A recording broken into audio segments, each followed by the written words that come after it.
Mark Zuckerberg, I just want him to just be in charge of everything. He's so great.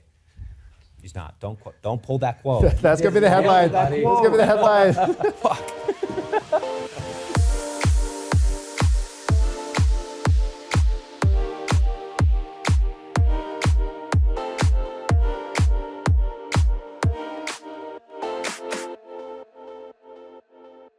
Thank you guys for stopping by our studio. So audiences, before they see this documentary about AI, I think they might be worried it's going to spark some kind of existential crisis if they watch it. So what do you want audiences to know going into the film before they see it? It will spark an existential crisis. Partly, but then just watch the rest. Don't be afraid. Yeah. Be courageous.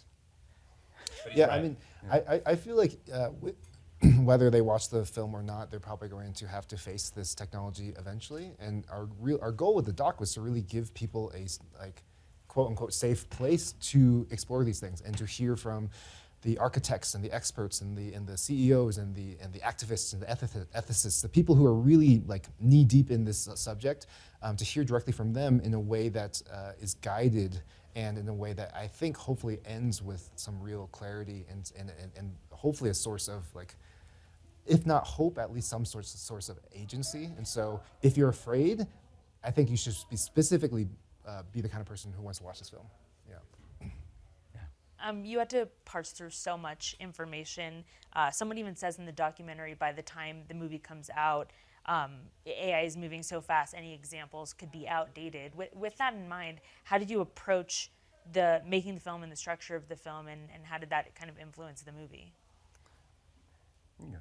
Our goal was to do something that was evergreen, and so it's true that any specific examples we give, they would be instantly outdated.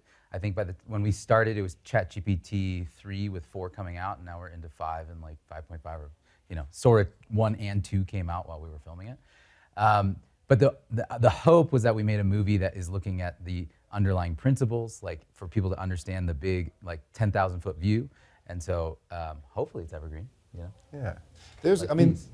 There are things that are always going to be outdated, and I think that's actually kind of interesting. It's a snapshot of the first few years in which at least this iteration of AI interacted with the general population, and I think that's like actually kind of cool to see that snapshot. That being said, if we give the audience the tools to understand the underlying drivers, the ideological, economic, and emotional, psychological drivers of why this technology is doing what it's doing and why these companies are doing what they're doing, I think it's going to arm them with the ability to navigate whatever comes next. So even if things get outdated and things no longer feel relevant, those underlying drivers I think are going to be really essential for all of us. Yeah. And to your first question, actually, it's like this movie gives some people some hope. Because I think right now it feels like there's a runaway train, no one has agency over it, you can't do anything about it, right? And so this movie, our hope is that you watch it and you don't actually want to put your head in the sand, you actually don't want to be depressed. It's like, oh, I feel like I have agency, I understand it, and now I have a say in it, so go watch it, hopefully you'll feel good. The film is called The AI Doc, or How I Became an Apocaloptimist. And in this case, I am the titular I, but I am representing everybody. Insofar as being an apocalyptimist is the way of life. In a world that is asking us to either see this as the apocalypse or see this with unbridled optimism, what the film is asking, and what we are all advocating for, is to see the third way, right? It's not one or the other, it's not a binary, it's both at the same time. And what the film is trying to do is to encourage people to explore that, the challenge of that, and to embrace this idea of approaching this with curiosity and optimism, but caution and wisdom as well. Which honestly applies to way more than the AI world. I think essentially everything requires sort of an apocalyptic view, in my opinion. So, Yeah. To your point, there's more to be hopeful about than I might have realized before I watched the documentary. What gave you all the most optimism or hope to learn during the research process of this? Probably the collaborative nature of the film, which was a microcosm for what kind of the world has to do. I mean, there's a lot of us on this team, and it was a really, really difficult subject that we all had to kind of bring our best selves to in order to figure out how to make sure we were making the film say what we all want to individually say, but how to, collaborate that into a collective voice as well. Good answer. Yeah. I'm trying to think. I still oscillate, and I think that's the thing. It's like, I don't leave this process super hopeful. It really is both at the same time. And so even at asking that question, I'm trying to think of what is the thing that helps me. And I do think part of it is the knowledge that, like, this is what I'll say. This is what gives me hope. There are so many different siphoned off, siloed conversations happening with very different opinions, very different ideologies, and there's a lot of blind spots because of that. And because of the nature of anything kind of controversial or sticky, these conversations get polarized in a way where people no longer are talking or listening to each other. And one of the things that we did kind of through the journey of this film is Daniel got to talk to all these different groups and these different ways of thinking. And when you have that vantage point, you can really start to see where we all overlap. And one of my hopes is that when we all see together collectively the danger that is the potential for danger and the potential for hope together, and realize that there is overlap, there is potentially a path forward in a way that doesn't feel possible right now in our current state of affairs. Right now, the idea of people coming together seems very like a foreign concept, like a pipe dream. But in fact, right now, AI is something that has not been polarized in the traditional, at least American dichotomy of left and right. If you look at the numbers and the polls and just like historically what's been happening over the past couple of years, both the right and the left both agreed that this technology needs to be regulated. And this is something that we should be really careful about. And in general, that gives me a lot of hope. So I think that's, to kind of tag on to what Charlie said, is like knowing that there's a possibility for us to actually come together and see something as like a shared enemy, for lack of a better term, is giving me some hope. And we got to see who, in the Lord of the Rings analogy, it's like we got to see who this this fellowship was, and there's a lot of people who we probably would have met with and been like, oh, they are evil, they are like the orcs, and they actually care deeply about humanity, but they're seeing it from a very specific vantage point that we go, oh, okay, if you're just thinking about that, it makes sense, but we have to keep this broader vision for everything. I don't know who Frodo is in this landscape, but I definitely know who Sauron is. But I think that it gives me hope to see that people really are wanting to get it right. And even through these steps and us trying to collaborate on this and us meeting people, you see these people who just genuinely care about getting this right, genuinely care about preserving humanity in every form of the arts, in every form of business, and that it's a small group of people who are very powerful who are trying to extract all this labor and money and power, and that we have the ability to say, no thanks, right? On the flip side, there is a lot of very harrowing information in this. Was there one thing in particular that rattled any of you the most to learn? I was very upset. We have a guy in the movie, it's subject to the film called Jeffrey Laddish, and Jeffrey shared this anecdote with us, which took place in one of the frontier labs, I think it was OpenAI, and it was essentially like the first inkling of manipulative behavior from a frontier model, from one of these things that they're growing or building. And this thing was lying to the engineers for the sake of its own continuity and survival. And it was documented, and it's a real thing that happened. And I didn't love that. That was a little spooky. And then there are subjects in the movie, like Eliezer Yudkowsky, who's a really important, well-respected voice in this, who scared the shit out of me. And like after talking to him, I was like had a bit of an existential depression, and my wife would always pull me out of that. But there were folks like that who I didn't love hanging out with, I'll say. And I think the reason why, when Dan and I were talking with some technologists before Rower and Charlie jumped on this project, the thing that got us to be like, oh, we actually need to make this movie was we heard that OpenAI started because they were scared about people locking it down, so they wanted to do this open source model that was for people, and it was Elon and Sam. And then they didn't trust each other, and so then they were breaking up, and within that there was a safety contingency that they were like, you guys aren't doing it safe enough, so then they went and started Anthropic, and then Anthropic wasn't doing it safe enough, so then another group came out, and then Elon's like, no one's doing it safe enough, so I'm gonna do it, and suddenly we just saw, oh, the arms race has begun, right? And so once we saw that, we're like, oh, we actually need to tell this story explain why this is a problem. But yeah, that was the thing that made me lose some sleep at night. Yeah, because essentially what I think is lost to the in the general conversation is, look, whether you think this technology is good or bad, whether you think it's all hype, the thing that I think we can all agree on is that this technology is like fundamentally incompatible with our current systems and our current institutions, and things are breaking, right? Consensus truth and knowing what is real is breaking down. Our education system wasn't built for these machines that could just spit out and do the work for the kids. As filmmakers, like a lot of work, especially when it comes to like, you know, voice actors and background extras and like a lot of that labor is already seeing like job loss.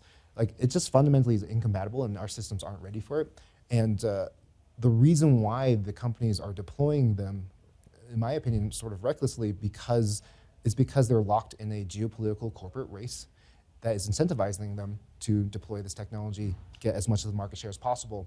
And if we can't see that clearly together, then there's no way we can like collectively stop that. Because yes, we can try to stop what's happening in education, we can try to stop what's happening in the filmmaking, but like we are just trying to solve the symptoms. We're not looking at the source, and the source is the race. And if we can figure out a way to collectively, no matter where you are in the world, no matter what industry you're in, like to look at that problem and say, we need to find a way to globally coordinate in a way that can slow this down and make us actually, you know, implement this technology properly. That was the thing that scared me the most, is the race as well. And I want to speak to the point of like, you know, Kwan, you touched on this earlier, like the isolationism that's existing around the world, like the global order as we've known it for the last 85 years since Second World War ended is now changing and shifting. And it seems particularly impossible that there would be any type of meaningful collaboration or cooperation in the international arena on this specific file. But the way I perceive it is like, no, there will be, 100%. I'm very confident about that. It's just too big and scary that you know, maybe there's going to have to be some kind of AI Chernobyl or something. But I think it's such a gargantuan issue. Everyone will be forced to work together. It's just a question of whether or not we will have to endure some sort of horrible catastrophe event before that type of collaboration begins. You interviewed a lot of influential people in this space. Elon Musk originally agreed to be interviewed and then never followed through. So I was just curious, what would you have asked him? What would you have wanted him to speak about? That's a good question. Well, I think that you know, we spoke to many of Elon's colleagues and contemporaries. You know, the CEOs of the Frontier Labs, which are his both colleagues and enemies, and I would ask him the same question that I asked those guys. It's like, what are you thinking here? What are you scared of? You know, what is your perception of how this rollout is going? What are you doing to safeguard people? How are you feeling in the context of your own family and your own children? Which would be interesting for Elon because he has 500 kids. It's the same questions I asked all those other guys. You know, obviously telling that the Zuckerbergs of the world, you know, flat out said, did not even want to engage with us. He's not someone who loves to engage with journalists, quite famously. And, you know, Elon, look, he had a busy year. He had a lot on the go. So, you know, we would have liked to get him in the movie, but the fact that we have three CEOs from three Frontier Labs is a really important amalgamation of people and perspectives. And we talk about how this is like a portrait of a precipice. This is like, you know, a snapshot in history. And it's very hard to get three of those guys to sit down and kibitz for an hour. And I'm glad that we did, because in a way it was illuminating. And I think if Elon was in the room and we asked these questions, he would say, well, my hand is forced because of China, because of these other unsafe labs. And I hope the movie lets you see it's not true. Actually, we can slow down, we can do this right, and we are willfully just throwing wood on the fire. I know this one's not real, but it's very lovely.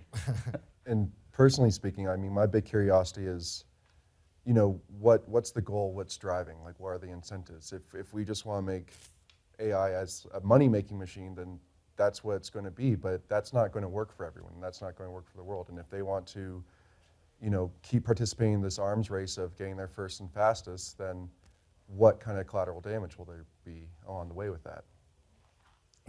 You mentioned the importance of regulation, and so what do you think the current administration could be doing better or should be doing to kind of try to control that? I mean, to begin with, like I think that the administration right now is fully buying into the international arms race. Like they basically made it so that their stance is they are going to sue any state that tries to regulate on a state level, which I think is wildly unpopular. When they try to sneak it into one of their bills, it famously got shut down by the Senate 99-1. So this is like unprecedented, or at least very uncharacteristic of our Senate, right? 99-1, they said no, states should regulate. But right now, our current administration is basically removing all the red tape, saying we got to go, we got to beat China, ignoring the fact that if you actually look to China, obviously very different countries, very different perspectives on how we interact with technology, but they are actually putting in the work to make sure that the deployment of this technology is safe in a way that we are not.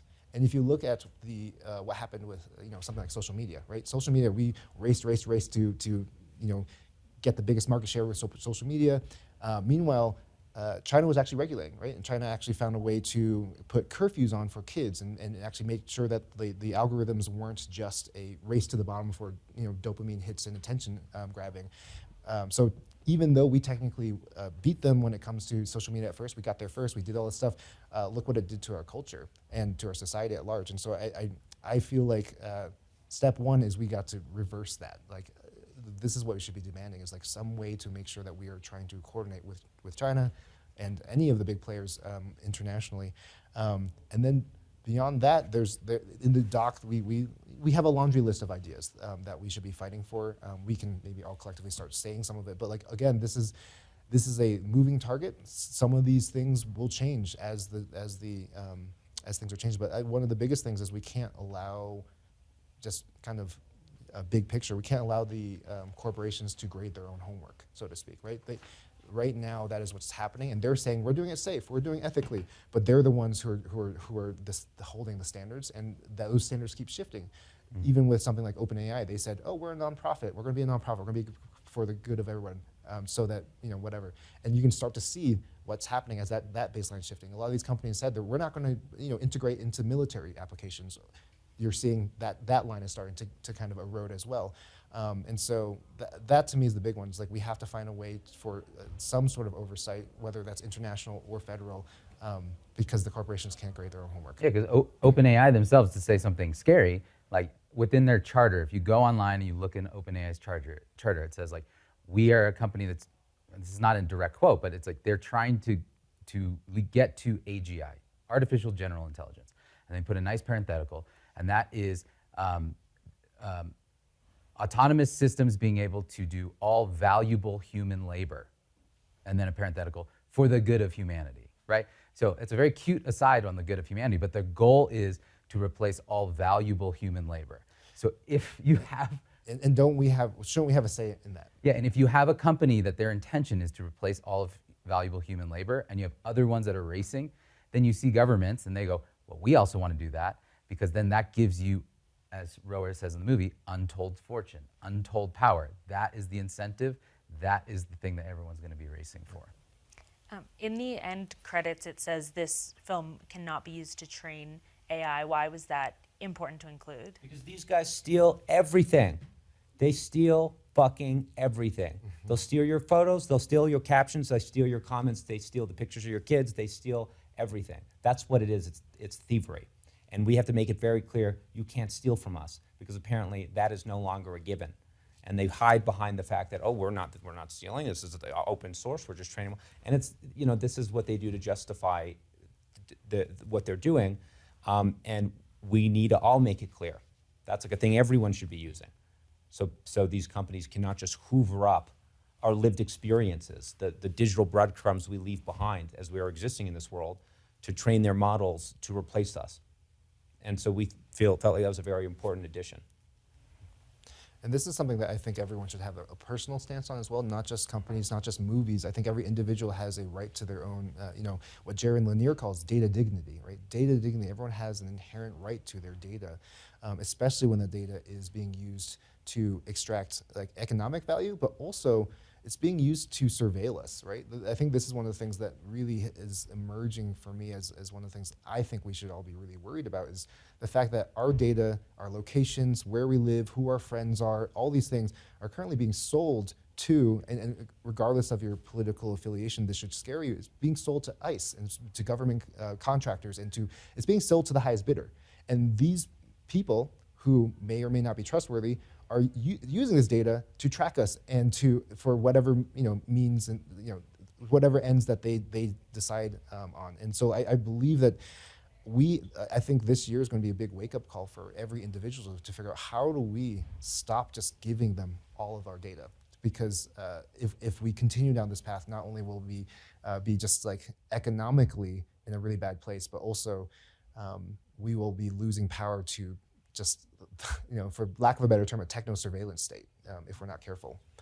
And one of the things that you'll hear a lot, which I think is important for especially filmmakers, but even journalists, anyone you hear this argument of it is fair use, that they can scrape all this data and see it, and they make it akin to, I'm an artist. I go into a museum and I look at all this art, and then I'm inspired to go and write a short film. Well, there's a difference of scale of so many different things. Like if I, as an individual, go into LACMA and I look at the art, I have a finite amount of memory. But what if I had infinite memory and infinite storage, and then I can perfectly plagiarize with the intention of replacing artists? It's a difference of scale. And I think one of the things that we like to talk about is like, imagine the most powerful predator on Earth. Like let's just say we had an orca that was merged with a bear in here, and like how much damage could it do? It could do a lot of damage, but it's not like you're supercharging that into the most powerful machine, and then you're like, oh my God, if you put all of that power into this mega beast, you're like, we gotta stop that thing. It's a different argument completely. The other ironic thing, again, this is just they haven't made it official yet, but OpenAI is said to be exploring how they can actually take anything that is generated through their technology and get a piece of it. Yeah, they want. And so they're saying it's fair use for you guys, but for us, we own some of this. Yeah. It's like it's absolutely insane, and I think we should be really calling attention to the fact that it's not fair. No one consented to this, and we collectively, not just the artists, everyday people, because your photos and your family vacations and your live journal posts, or how you move as you drive a truck, exactly, or how you all pick up groceries and bag something. All of that, cameras. Yeah, all of that is being fed into a machine that is right now giving these companies trillion-dollar valuations, and you're getting none of it. We should be fighting together, artists and everyday people, teachers, doctors, whatever, to push back against that future. Yeah. And like if we now at this time, especially as the technology is being so adopted into our systems, now is the time for us to speak up and say what we want to do rather than have them decide what it's going to do for us. And these are, again, billion-dollar companies, and is that type of person that you want to run your life? The answer is yes, absolutely. Absolutely. They're so wonderful, Yeah. these guys. Mark Zuckerberg, I just want him to just be in charge of everything. He's so great. He's not. Don't pull that quote. That's gonna be the headline. That That's gonna be the headline. Fuck. Shit. Maybe he'll participate in the sequel. Yeah. I'm sure he would Yeah. love to do that. Our studio is presented by Audible, so we've just been asking everybody about the last audiobook podcast you listened to. Here's the thing. Okay, the Audible thing. The credits don't roll over. If I stop paying, I can't use my bank credits. You understand? So I have been banking credits. Take her to task. I'm He's just- the representative. Exactly. Look, you asked the question. I want to use the service. I like the audiobooks, but Yeah. if you stop paying, I can no longer access the bank credits. You know what? No, it's true. It's true. I'm annoyed about that. Right now, you are living the truth of our movie, which is pushing back against the tech companies. Yeah, in a little bit. in small ways, but it's a good note. It's a good note. Anyway. I listened to How I Won the Nobel Prize, which was recommended to me by a professor friend of mine, and it's about a bunch of sexual predators and canceled professors who get sent to an island to do research because they are smart, but they're devious, and this woman goes for her own gain to be like, I want to get a Nobel Prize, and goes to this sketchy Harvey Weinstein island, and it was fascinating. This sounds like it was AI generated. What are you talking about? Exactly. It was recommended by a professor. I read it. Charlie, what do you got? Pretty good. Wow, yeah. I'm reading a book called, or listening to a book called Complex PTSD that my therapist told me to listen to. knee slapper. Yeah. I just So it's listened 2 for to- 2 so far. What do you got? Mine's great. Calvin and Hobbes. The audiobook? I love it. I gotta plug that because I'm not one for like celebrity, like actory memoir books. But dude, Matthew McConaughey's Green Lights Okay. I fucking love. Does he it. read Okay. it himself? Yes. Okay, He that sounds worth it. performs That the sounds worth book. it. Well, he Yeah. no longer owns his voice. He just sold it to. No, I know. Sorry, buddy. No, it's okay. Great voice. It's probably not his voice. It's Every probably book in the future generated. is actually going to be read by Matthew McConaughey now. I'm actually not sad about that. That might be okay. Man, guys, this is so lame. I'm listening to, I mean, it's not lame, it's just actually really beautiful. It's just very funny. I'm listening to this book called Hospicing Modernity, and it's a book about basically saying goodbye to our current world structure, because that is kind of what's happening. And it's about mourning, it's about knowing what to hold on to, what to fight for, and what to let go of. And so, Nerd. exactly. I mean, I want to fight for the credits. The exactly. Amazon. I want to fight Audible for credits. I want to fight for real Matthew McConaughey, not the AI voiceover version. Yeah. But if you're curious about any of that, listen to it. It's interesting. It's provocative. Yeah. Cool. Thank you, Audible, for putting that book on your So do we get like an Audible credit? Do we get Yeah. like a free year or something? I work for Variety. I don't work for Audible. I don't know. Does Variety have any audiobooks to give us? I don't get any Audible credits. I was like, we're so- gonna do the Audible thing. All right, thanks, Okay, guys. thanks guys. Yeah, but we'll try to relay it to them. Thank you. I don't know. Yeah. Call All right, I have to Bezos. get out of here before I start misbehaving. All right, thank you guys.